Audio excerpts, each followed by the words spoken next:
Hi, xin chào các bạn, chào mừng các bạn đến channel của mình. Và hôm nay thì mình sẽ bắt đầu làm slime nha. Cái này thì mình mua ở các quầy tạp hóa với giá là 25.000 nha các bạn. Vì kem cạo râu này là loại mini rất dễ thương đúng không các bạn? Chúng ta sẽ bắt đầu làm thôi. Đầu tiên chúng ta sẽ cho hồ vào đầu đựng nha các bạn.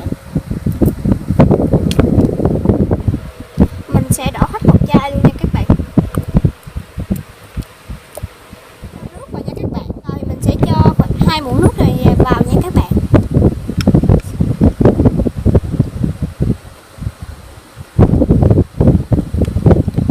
Và mình quậy đều lên.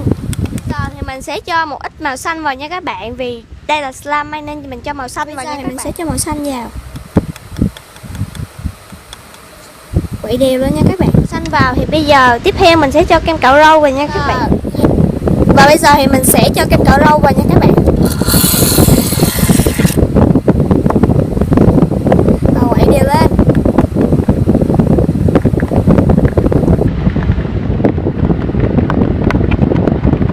Và bây giờ thì mình sẽ quậy hợp đều lên nha các bạn. Màu của slime của mình còn hơi nhạt nên mình đã cho một ít màu xanh vào. Và bây giờ mình sẽ tiếp tục quậy nha các bạn. Sẽ cho hút rong miệng vào nha các bạn. Và bây giờ thì mình sẽ cho dung dịch rong miệng vào nha các bạn.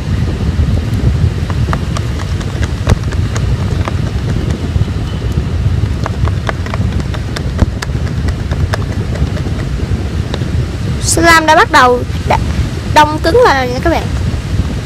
Bên ngoài nhà mình đang trời mưa nên các bạn thông cảm cho mình nha các bạn. Và bây giờ thì mình sẽ tiếp tục quậy. Mình sẽ tiếp tục quậy lên nha các bạn.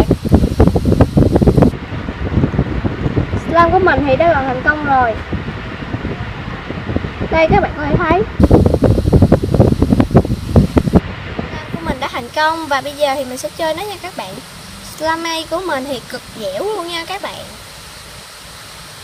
Đây các bạn có thể thấy màu xanh rất là đẹp nha. Mình đã làm thành công. Và bây giờ thì mình sẽ kết thúc video nha các bạn. Nếu các bạn thấy video của mình hay thì các bạn hãy cho mình một like và một đăng ký nha. Tạm biệt các bạn.